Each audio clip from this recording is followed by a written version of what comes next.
जी triple S भैया के YouTube channel पे आपका स्वागत है सभी का।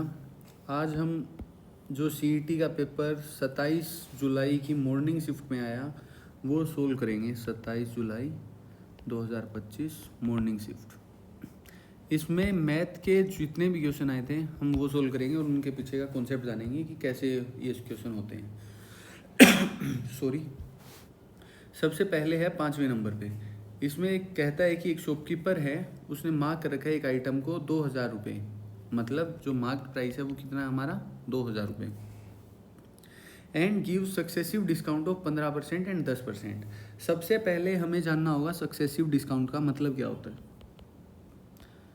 सक्सेसिव डिस्काउंट इसका मतलब है उसने जो एमआरपी था, मार्क्ड प्राइस था, उस पर पहले 15% का डिस्काउंट दिया।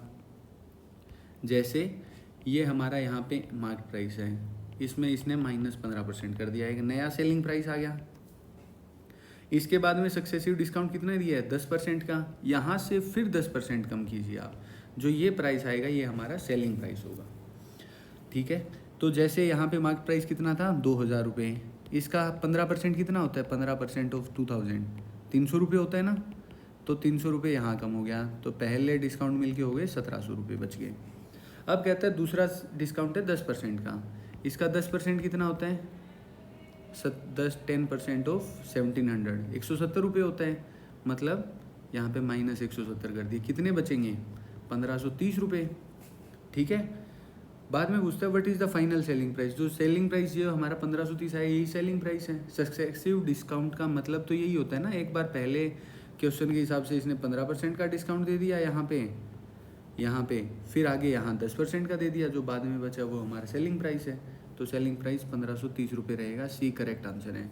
कई बच्चे गलती क्या करते हैं, गलती वो ऐसे करते हैं कि जो सक्सेसिव डिस्काउंट का मतलब है उसमें वो ऐसे करते हैं 15 और 10% का डिस्काउंट दिया है ना, 15% प्लस 10% कर दिया, 25% हो गए, 25% माइनस कर देंगे वो। लेकिन ये सरासर गलत है। सक्सेसिव डिस्काउंट का मतलब है पहले 15% कम होगा और उसके बाद 10% कम होगा। ठीक है, जो हमने यहाँ इस वाले स्टेप में किया है, और सी आंसर इसका करेक्ट आंसर रहेगा। उसके बाद है 7th क्वेश्चन। ये रीजनिंग टाइप का क्वेश्चन है, पिछली वीडियो में भी हमने किया था इस टाइप का क्वेश्चन।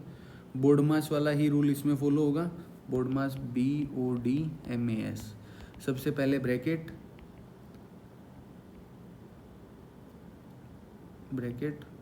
ऑफ ही लिख देते हैं, ऑर्डर नहीं लिखता, जगह नहीं है।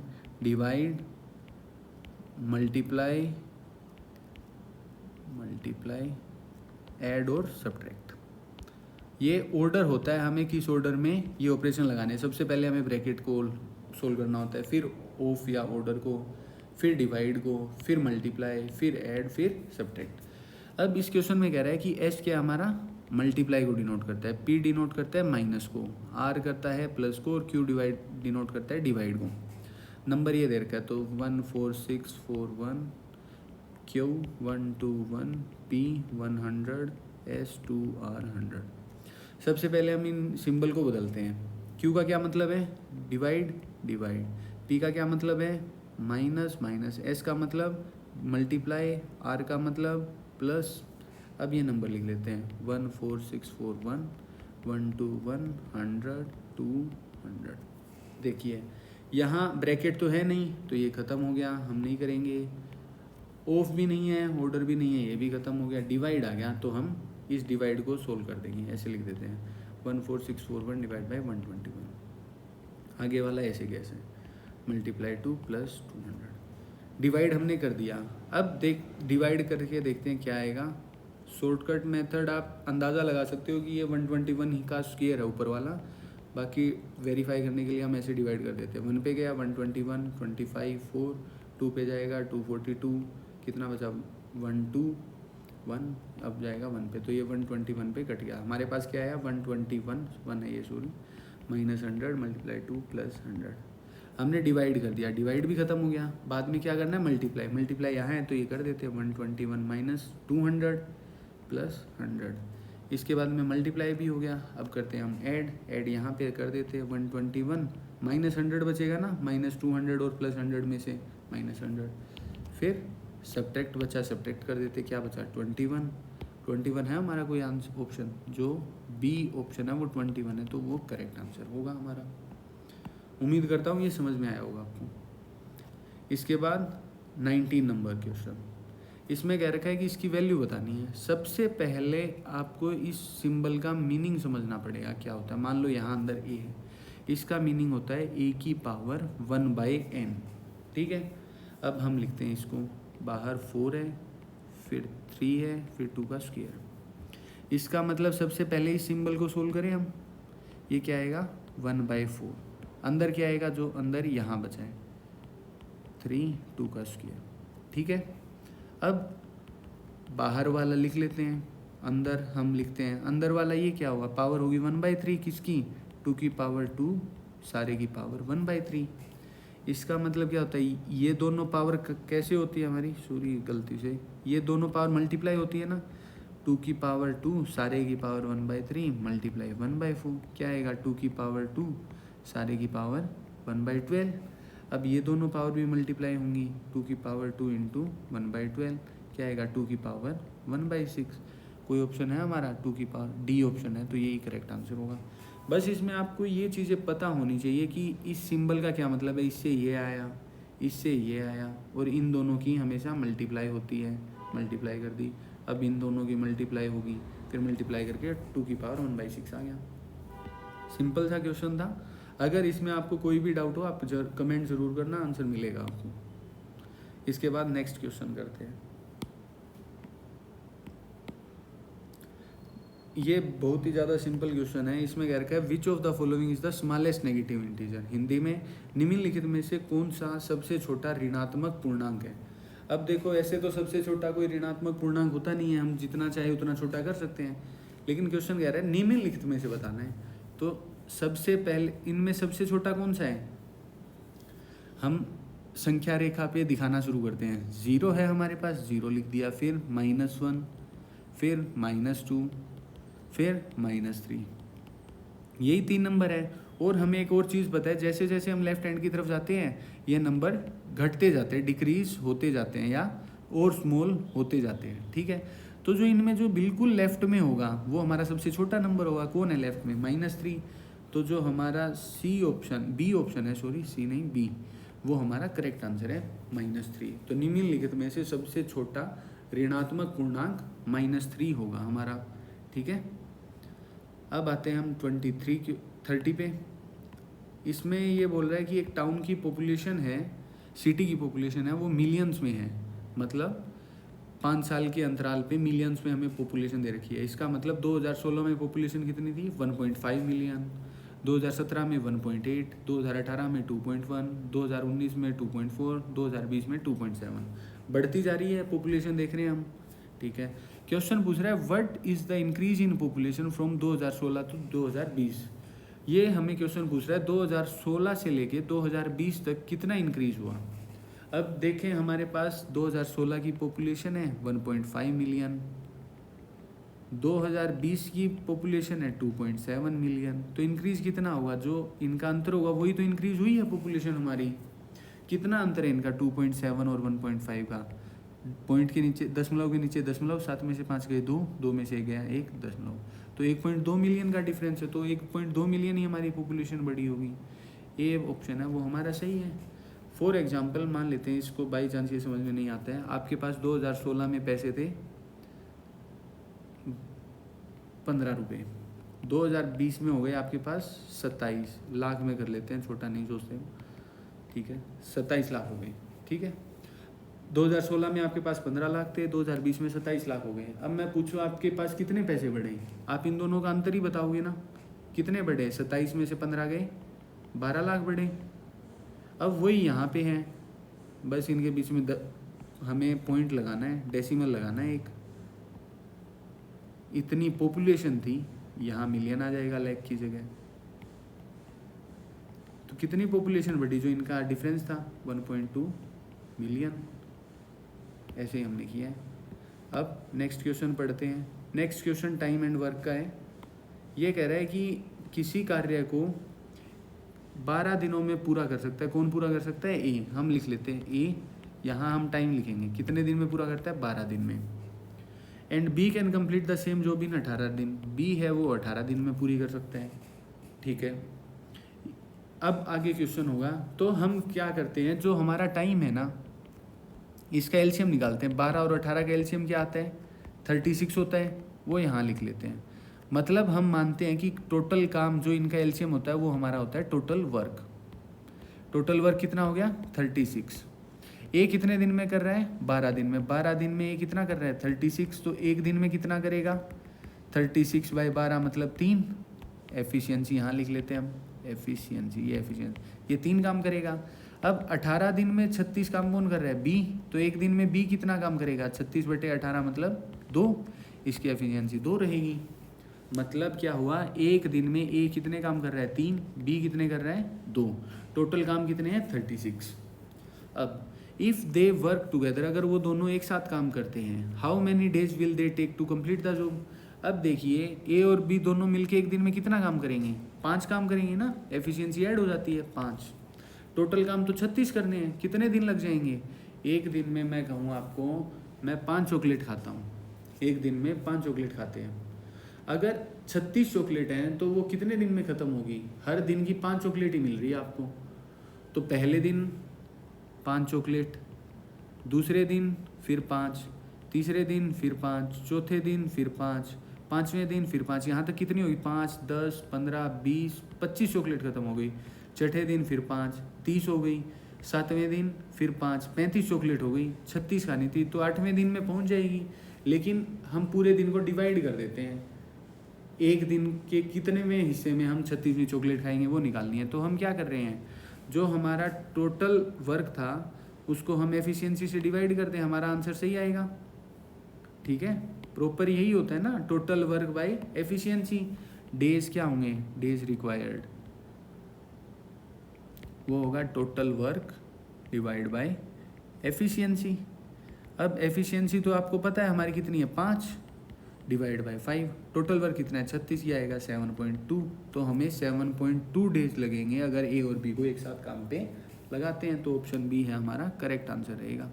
इसमें हमें ये नहीं मानना होता कि अगर 7.2 आ रहा है तो हम 8 दिन कह देंगे, 7.2 आ रहा है तो हम 7.2 ही कहेंगे। हमें नहीं कहना 8 दिन या 7.5 दिन, ये बिल्कुल गलत है, क्योंकि 7.2 ऑप्शन में दे रखा है इसने, तो 7.2 ही होगी।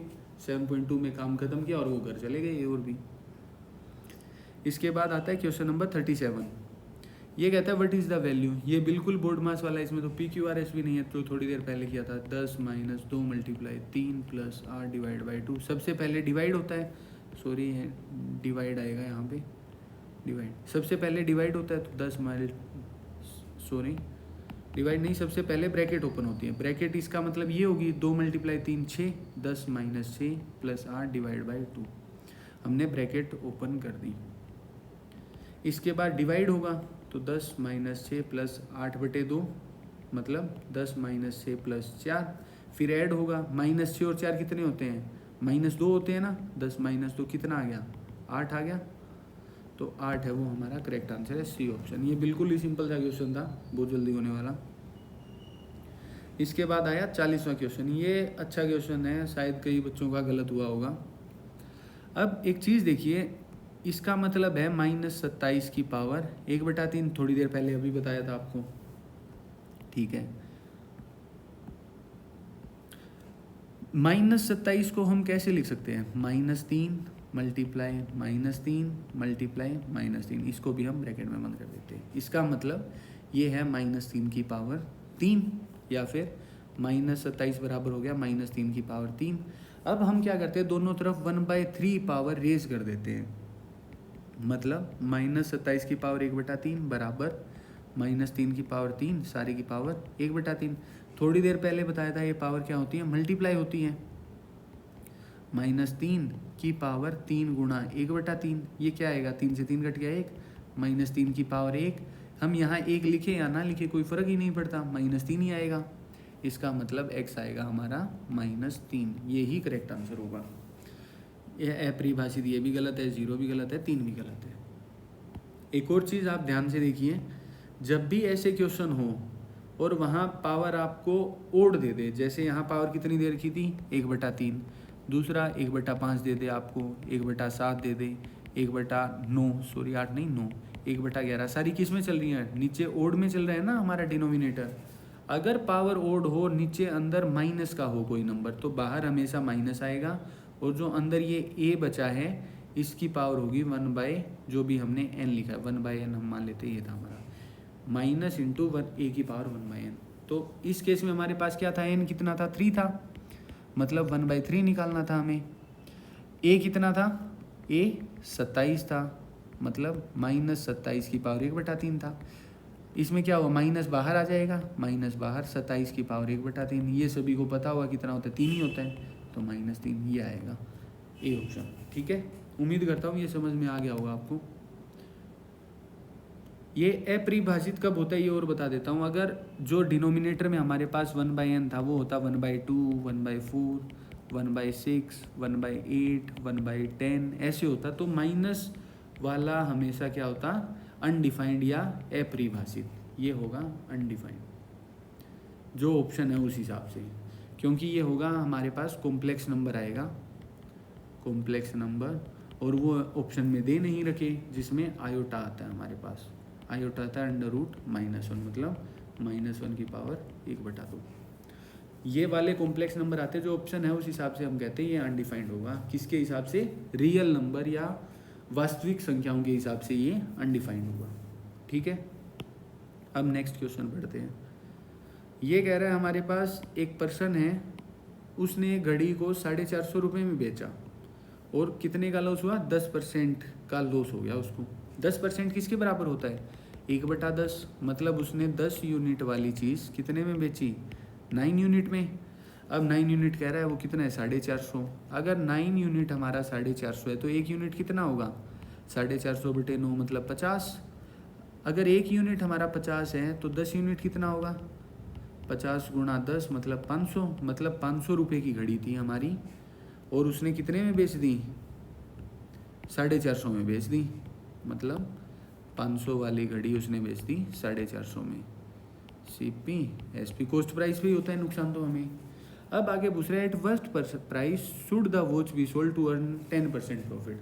अब देखो हमें 10% प्रॉफिट करना है, प्रॉफिट किस पे होगा, जिस पे हमने खरीदी है, इसका 10% निकालो, 10% ऑफ 500 क्या आएगा, 50 रुपये। 50 रुपये अगर वो ज़्यादा में बेच देता है घड़ी को, तो उसके ऊपर क्या होगा, 10% का प्रॉफिट हो जाएगा, मतलब 500 में 50 जोड़ देते हैं, मतलब 550। अगर वो 550 रुपये में घड़ी बेचेगा, तो उसका प्रॉफिट कितना होगा, 10% का। तो जो करेक्ट आंसर है हमारा डी रहेगा, 550 इसी में है, डी हमारा करेक्ट आंसर है।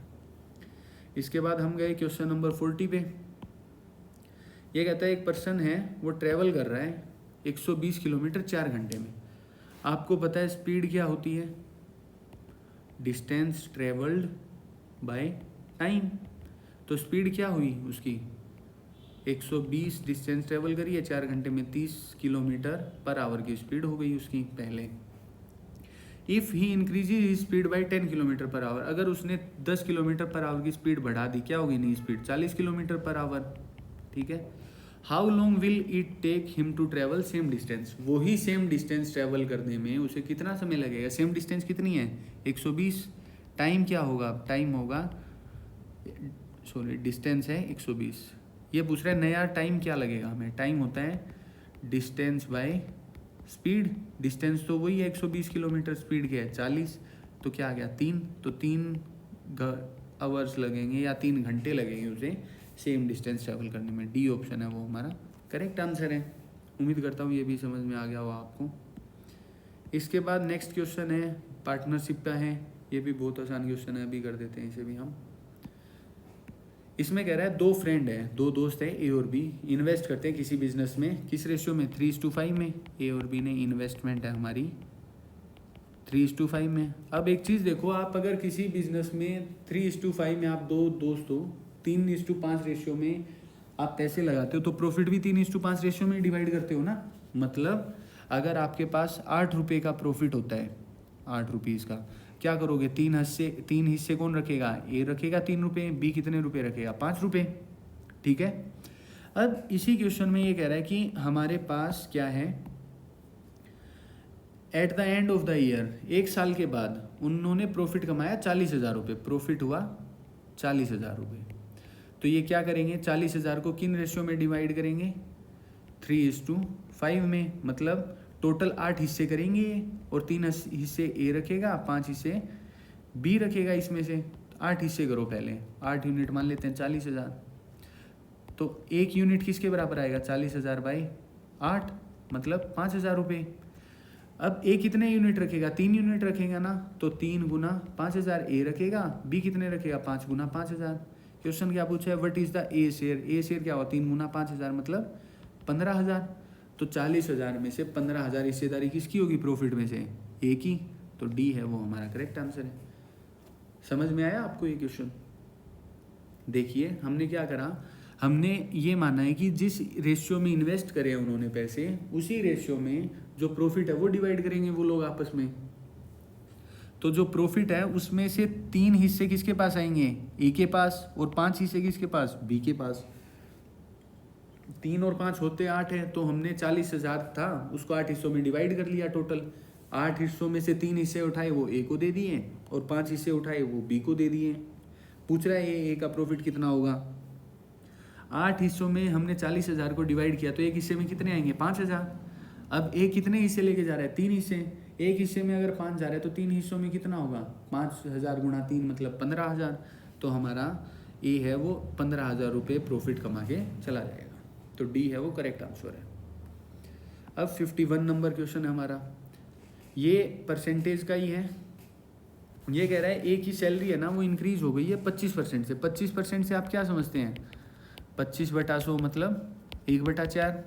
हम परसेंटेज को रेशियो में इतनी आसानी से कन्वर्ट कर सकते हैं, मतलब जहाँ भी 25% लिखा हो उसको हम कह सकते हैं 1/4, मतलब 1/4 बढ़ गई है। अगर उसकी सैलरी स्टार्टिंग सैलरी थी वो 4 यूनिट थी, तो बढ़ के क्या होगी न्यू सैलरी, 5 यूनिट हो जाएगी। ठीक है, 25% बढ़ा दिया ना हमने सैलरी को, प्लस 25%। अब कहता है and then 20% of new salary is deducted. इसमें से क्या हुआ, 20% डिडक्ट हो गई।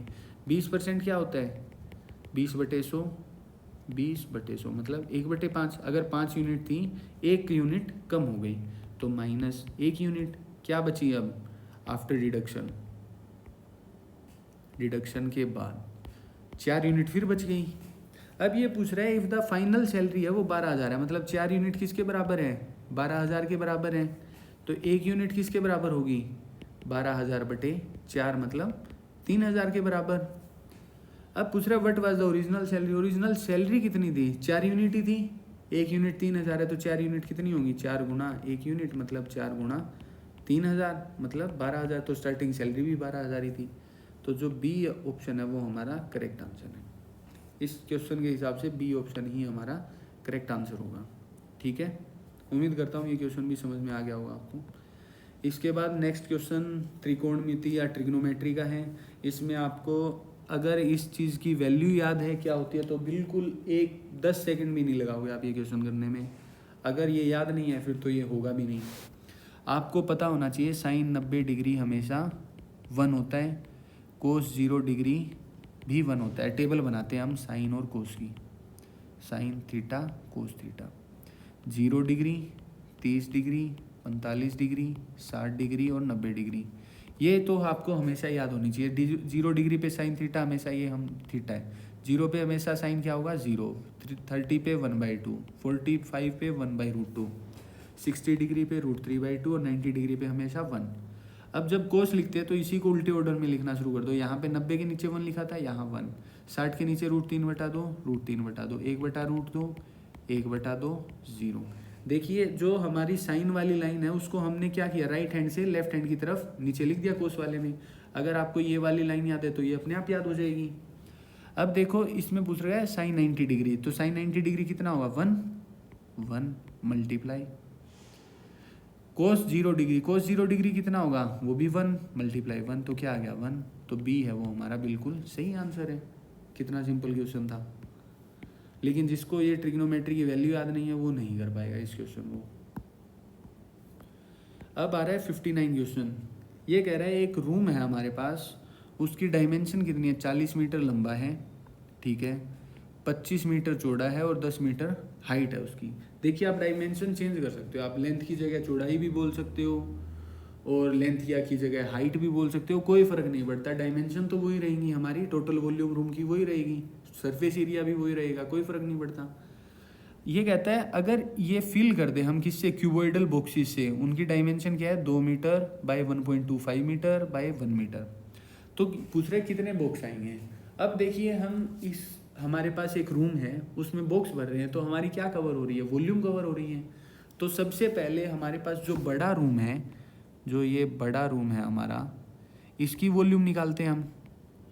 फिर हम क्या करेंगे, जो छोटे छोटे बॉक्स हैं उनकी वॉल्यूम निकालेंगे। जो ये हमारा छोटे छोटे क्यूबॉइडल बॉक्स हैं इनको उठा के रख देंगे, डिवाइड कर देंगे। इसकी वॉल्यूम क्या आएगी, इसकी लेंथ कितनी है 40 मीटर, ये 25 मीटर और हाइट है 10 मीटर। तो वॉल्यूम कितनी आएगी, वॉल्यूम ऑफ रूम क्या आएगी, लेंथ ब्रेथ इंटू हाइट, मतलब 40 गुना 25 गुना 10। इसको हम नहीं काटते, इतना ही रख लेते हैं, मल्टीप्लाई नहीं करते एक बार। अब वॉल्यूम ऑफ स्मॉल बॉक्स इसकी 2 1.251 है, इनको मल्टीप्लाई कर देते सीधा, 2 1.25 मल्टीप्लाई 1। ठीक है, अगर हम जो 1 में आया है उसको 2 से डिवाइड कर दें, 1 को 2 से डिवाइड कर दें तो नंबर ऑफ बॉक्स आ जाएंगे ना। तो यहीं लिख देते हैं number of boxes volume of room divide by volume of small box या स्मॉल क्यूबॉइडल बॉक्स। रूम की क्या है 1 में 40 मल्टीप्लाई 25 मल्टीप्लाई 10। स्मॉल बॉक्स की क्या है 2 मल्टीप्लाई 1.25 मल्टीप्लाई 1। अब देखिए 1 से तो कोई फ़र्क नहीं पड़ता है यहाँ पे, 2 से हम क्या करते हैं, इस 10 को काट देते हैं 5। क्या आ गया 40 गुना 25 गुना 5 बाई 1.25। ये 1.25 की 1 से मल्टीप्लाई कर दी हमने, यही आएगा 1.25। अब देखिए यहाँ डेसिमल है, ये हटाने हमें, तो क्या करना पड़ेगा, डेसिमल के बाद कितने अंक है 1 2, तो 100 से मल्टीप्लाई करना पड़ेगा ऊपर बाई 125। ये देखिए 5 एक कम, 5 दूनी 5 पंजे 25 से 25 कट के क्या बच गया 40 और 100, 40 मल्टीप्लाई 100 क्या आएगा आंसर 4000। तो मतलब हमारे पास 4000 बॉक्स हम उस रूम में रख सकते हैं। जो बी है वो बिल्कुल सही आंसर है हमारा। हमने क्या किया इस क्वेश्चन में, जो हमारे पास रूम था उसका वॉल्यूम निकाला और फिर जो हमारे पास छोटे छोटे क्यूबॉइडल बॉक्सेस थे उनका वॉल्यूम निकाला। अब हमने रूम के वॉल्यूम को क्यूबॉइडल बॉक्स के वॉल्यूम से डिवाइड कर दिया, तो वो हमारे पास नंबर ऑफ बॉक्सेस आ गए जो हम उस रूम में रख सकते हैं। उम्मीद करता हूँ ये क्वेश्चन समझ में आ गया होगा। अगर आपको कोई भी डाउट या कोई भी इस क्वेश्चन में दिक्कत हो, आप कमेंट करें और आपको रिप्लाई ज़रूर मिलेगा इस क्वेश्चन के लिए। अब नेक्स्ट पे आते हैं हम। ये कह रहा है which number system uses only digit 0 and 1। अब ये तो नंबर सिस्टम की बातें कर रहे हैं, कौन सा नंबर सिस्टम हमारा 0 और 1 यूज़ करते हैं। पहला देखते हैं हेक्साडेसिमल। हेक्साडेसिमल में हमारे पास 16 अंक होते हैं, 0 से 9 तक, फिर ABCDE ऐसे करके, F और C 10 F तक होता है, G नहीं होता, सॉरी F तक। ठीक है, बाइनरी में होते हैं हमारे पास सिर्फ 0 और 1। जो कंप्यूटर की लैंग्वेज होती है वो बाइनरी होती है लैंग्वेज, उसमें सिर्फ वो 0 और 1 यूज़ करता है। तो बाइनरी वाला कौन सा नंबर सिस्टम 0 और 1 यूज़ करता है, बाइनरी वाला। बी है हमारा करेक्ट आंसर। फिर भी मैं बता देता हूँ ऑक्टल में कौन कौन होते हैं। ऑक्टल में होते हैं 0 1 2 3 4 5 6 और 7। ऑक्टल मतलब 8। यहाँ कितने डिजिट आ गए, ये 8 हैं। ऊपर था हेक्साडेसिमल। हेक्साडेसिमल में होते हैं 16। तो ये हमारे पास 0 से 9 तक 10 ये हो गए और 6 आ गए ये हो गए। ठीक है, फिर आता है डेसिमल। डेसिमल मतलब जो हमारा नंबर सिस्टम है वो डेसिमल नंबर सिस्टम है, जिसमें हम गिनती लिखते हैं, वो होता है डेसिमल मतलब 10। 0 1 2 3 4 5 6 7 8 और 9, कितने अंक हो गए ये 10। तो डेसिमल में 10 होते हैं। उम्मीद करता हूँ ये आपके काम आएगा कभी, या याद रख पाओगे इसे। अब आते हैं 64 पे। ये कह रहा है इसकी डेसिमल फॉर्म बताइए 2/11 की क्या होती है। ये बिल्कुल 9th क्लास का क्वेश्चन है। हमने 11 से डिवाइड करना है। देखिए 2 है वो 11 से छोटा है तो डिवाइड नहीं होगा, 0 लेके आनी पड़ेगी। जैसे ही हम 0 लेके आएंगे तो ऊपर क्या लग जाएगा, डेसिमल लग जाएगा 0 पॉइंट। अब कितने पे जाएगा, 1 पे जा रहा है, 1 से कर दो, क्या बचा 9। अब फिर 0 उतारनी है हमें। अब कितने पे जाएगा, 8 पे, 11 8 88, फिर 2, फिर आएगी 0। अब कितने पे जाएगा, 1 पे 11, फिर आएगा 9, फिर 0 उतारेंगे, फिर 8 पे, ऐसे चलता जाएगा। क्या आता जाएगा, 8 1 8 1 8 1 8 1 चलता जाएगा। अब ऑप्शन में दे रखा है पहला ऑप्शन 0.18, इसका मतलब है 0.18 पे ये रुक गया, आगे कुछ भी नहीं है, तो ये तो सरासर गलत है। नोट डिफाइंड तो ये भी गलत है, क्योंकि डिफाइन तो हो रहा है, ये क्या रहा है हमारा आंसर 0.18 18 18, ये 18 18 नहीं बोलना होता, हमें बोलना होता है 0.18 18 18 18 18 18 ऐसे चलता जाएगा। ये है आंसर। 0.018 तो ये बिल्कुल ही गलत है, क्योंकि यहाँ तो 0 ही नहीं आया, ये भी गलत। इस हिसाब से जो डी बचा है वो हमारा करेक्ट आंसर होगा, अगर इस हिसाब से देखें। या फिर हम इतने ज़्यादा 1 8 1 8 लिखने की बजाय ऐसे करते हैं, जो सिंबल हमारे रिपीट होना शुरू हो जाते हैं ना, उनके ऊपर हम बार लगा देते हैं। रिपीट कौन हो रहा है, 1 और 8 दोनों रिपीट हो रहे हैं, ये हमने डब्बे में सर्कल में बंद कर दिए, ये रिपीट हो रहे हैं, तो इस पूरे के ऊपर बार लगा दिया, वही इस आंसर में। ये देखिए हिंदी वाले में देख लेते हैं, 0.18 के ऊपर बार है, तो डी हमारा करेक्ट आंसर है। ठीक है, अब नेक्स्ट क्वेश्चन देखते हैं। ये है हमारा कंपाउंड इंटरेस्ट का क्वेश्चन। पहले मैं इसको ऑप्शन के हिसाब से सोच रहा था करवाने की, लेकिन सिंपल जो फॉर्मूला होता है उससे भी कर सकते हैं, वो ज़्यादा आसान रहेगा। हमारे पास कंपाउंड, इसमें क्वेश्चन में दे रखा है कि एक 8,000 रुपये इन्वेस्ट किए गए हैं, 8,000 रुपये की आपने इन्वेस्ट कर दिए कहीं पे, किस पे, कंपाउंड इंटरेस्ट मतलब CI पे, और उस पर आपको इंटरेस्ट कितना मिला, 1261 का, कितने साल बाद, 3 साल बाद, 3 ईयर्स। टोटल रुपए कितने मिलेंगे, 8,000 प्रिंसिपल भी मिलेगा आपको, और जो आपका ब्याज है वो भी मिलेगा, तो टोटल पैसे कितने मिले, 9261। ठीक है, फॉर्मूला होता है कि अमाउंट होगी हमारी प्रिंसिपल मल्टीप्लाई 1 + R/100 की पावर टाइम।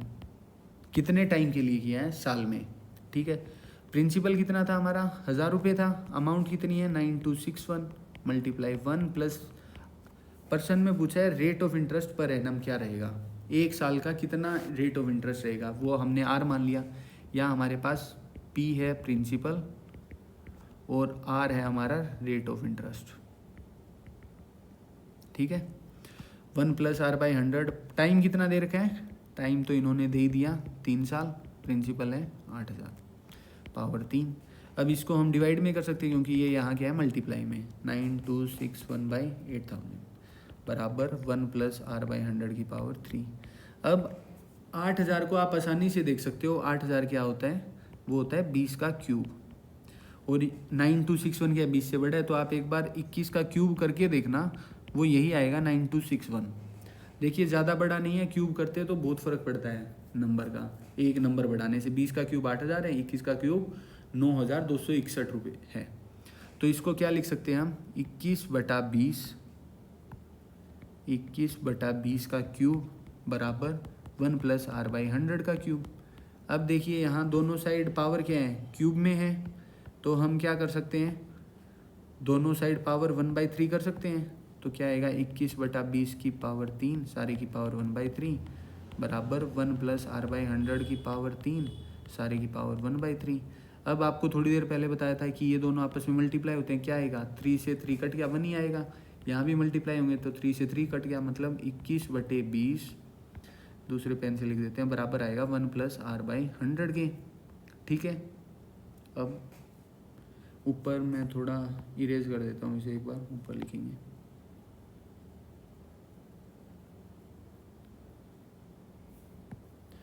मतलब हमारे पास है 21/20 बराबर 1 + R/100।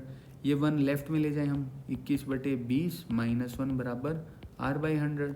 अब एलसीएम 20 आ गया, 21 - 20 बराबर R/100, तो ऊपर 1/20 बराबर R/100, क्रॉस मल्टीप्लाई कर देते हैं, 100 बराबर 20 बराबर R, 20 पंजे 100, तो R कितना आ गया 5, तो 5% इंटरेस्ट रेट है, 5%, तो बी है करेक्ट आंसर है। इसको एक और दूसरी तरकीब से बताते हैं कैसे कर सकते हैं। आप इसके ऑप्शन देखो, पहला ऑप्शन क्या है 10%।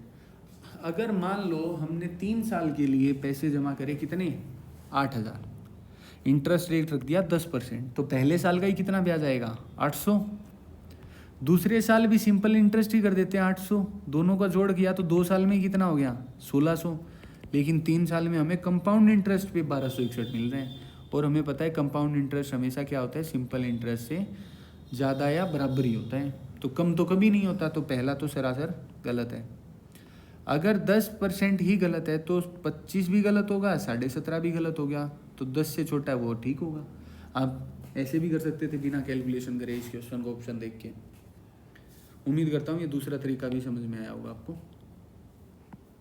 अब आते हैं हम 68 पे, लास्ट क्वेश्चन है इस पेपर का 68। इसमें कह रहा है कि ए और बी की रेशियो है 3:2 और बी और सी की रेशियो है 3:5। बाद में हमसे पूछा है ए बी और सी की रेशियो बतानी है। हम लिखते हैं ए बी और सी। ए और बी की रेशियो 3:2, बी और सी की कितनी है 3:5। हमें क्या करना होता है, जब ए बी और सी की रेशियो करनी है तो बी वाला कंपोनेंट जो है 2 और 3 इनको बराबर बनाना होता है। बराबर 2 को किससे गुणा करें और 3 को किससे गुणा करें कि बराबर आ जाए। 2 को हम बाई चांस 3 से गुणा कर देते हैं और इसको 2 से कर देते हैं, तो ये 6 हो जाएगा, ये भी 6 हो जाएगा, तो दोनों बराबर हो गए ना। तो यहाँ 2 से करिए, यहाँ भी 2 से कर दो, यहाँ 3 से करिए तो यहाँ भी 3 से कर दो। हमारे पास क्या आया A/B/C। 3 की 3 से गुणा 9, 2 की 3 से 6, 3 की 2 से भी 6, 5 की 2 से 10। तो ए बी और सी का रेशियो आएगा 9, 6, 10। 9, 6, 10 सी है वो हमारा करेक्ट आंसर है। कई लोगों ने 6 तो कर लिया हुआ है, यहाँ पे 9 और 10 इंटरचेंज कर दिए होंगे।